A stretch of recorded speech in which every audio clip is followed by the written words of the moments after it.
Selamat datang ke channel Jigo Chong, dan hari ini Jigo Chong akan bincangkan matematik tingkatan 5 bab 4 pencukaian, iaitu saya akan fokus kepada topik pentafsiran bersama cukai pendapatan.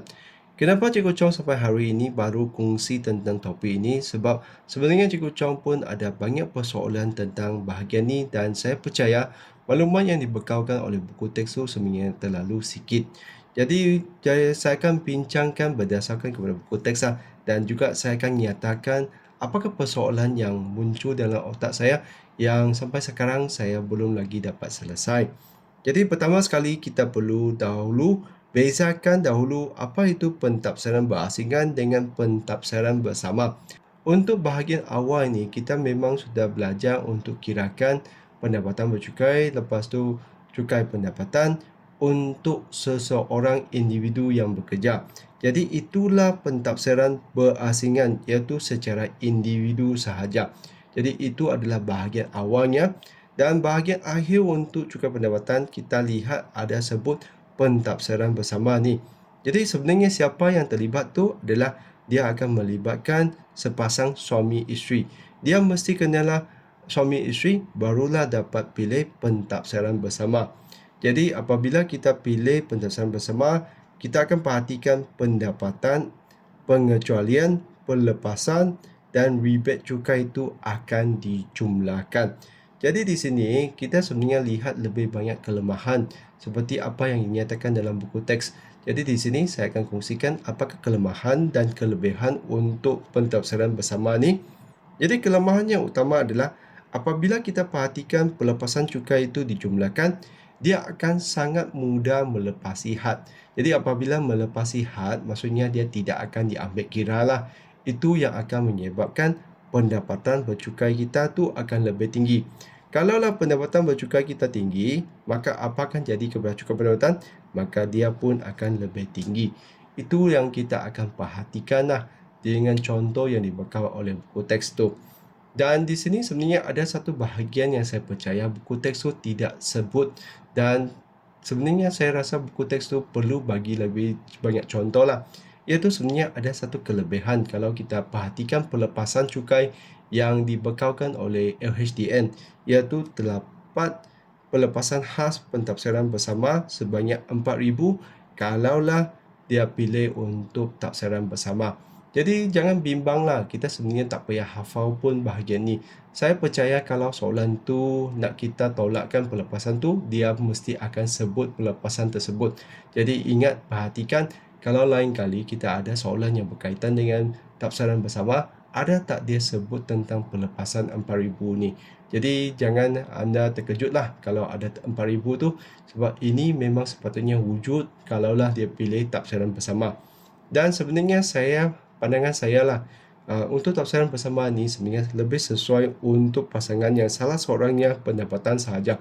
Maksudnya salah seorang saja yang bekerja. Contohnya suami kerja, isteri tak kerja, atau isteri kerja, suami tak kerja.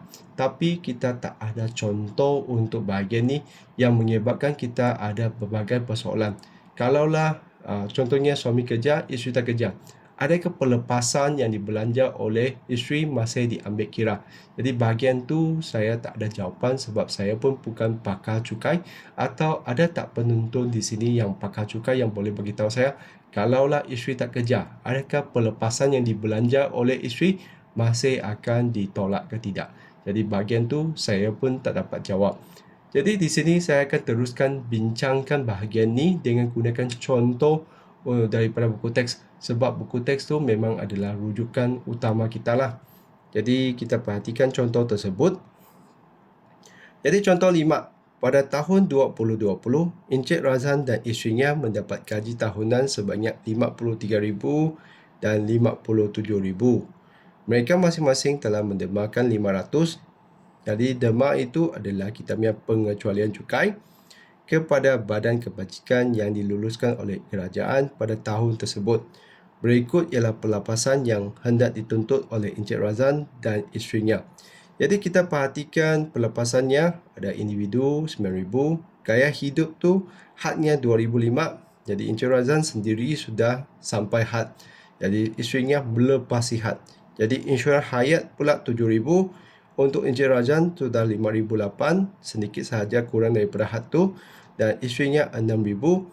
Insurans perubatan 3,000, Encik Razan 2,650 dengan isterinya 2,570. Jadi soalan A, hitung jumlah cukai pendapatan bagi Encik Razan dan isterinya dengan menggunakan cara tafsiran cukai bersama dan tafsiran cukai berasingan.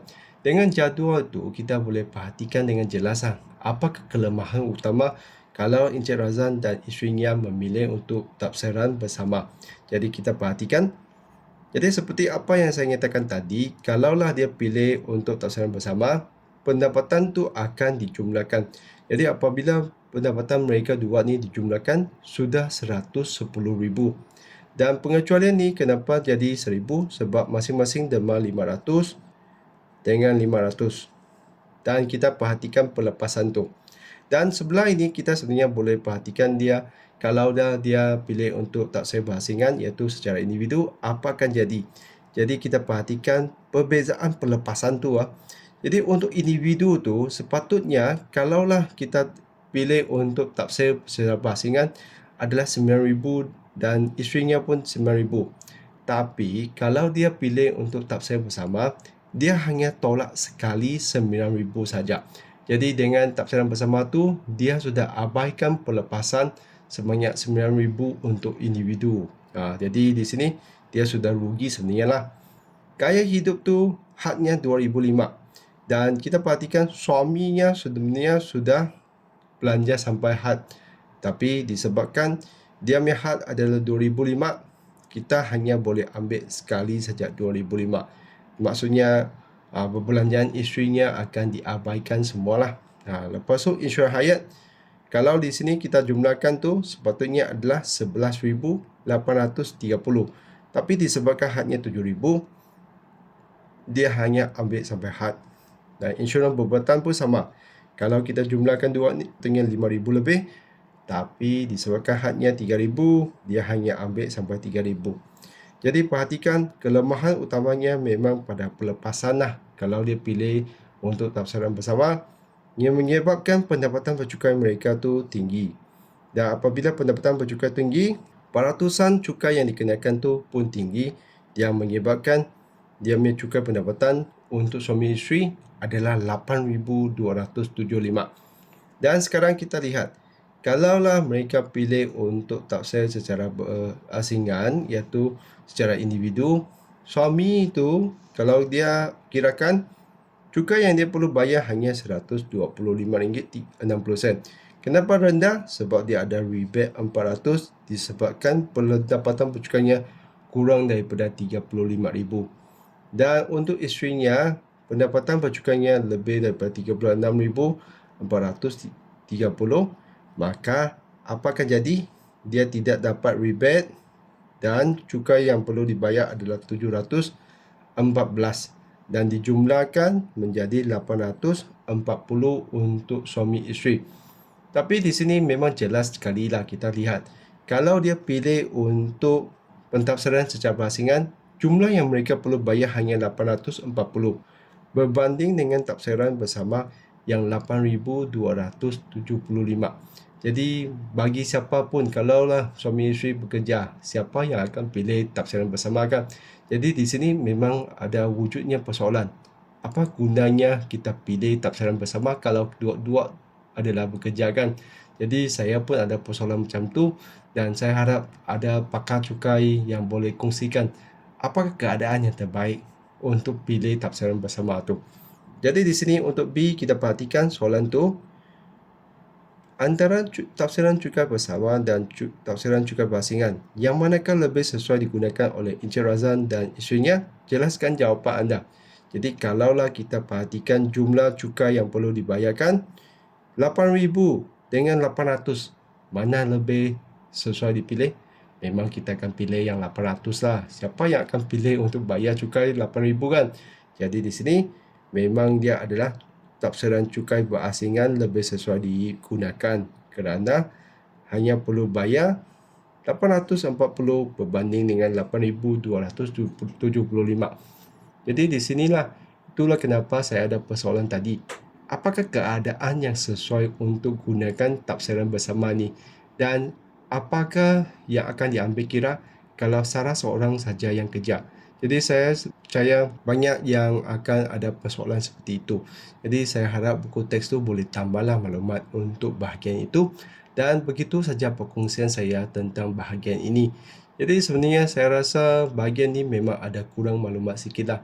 Jadi saya harap dengan maklumat yang kita ada dalam buku teks tu, kita boleh faham sebenarnya kalau suami isteri kerja, lebih baik kita pilih tafsiran secara berasingan lah, kerana kita punya pelepasan tu sangat mudah untuk capai had kalau dijumlahkan. Jadi begitu sahaja perkongsian hari ini. Jadi seperti biasa, kalau rasa video Jeko Chong ni membantu, jangan lupa untuk tekan like dan subscribe channel Jeko Chong. Sekian, terima kasih. Kita jumpa lagi.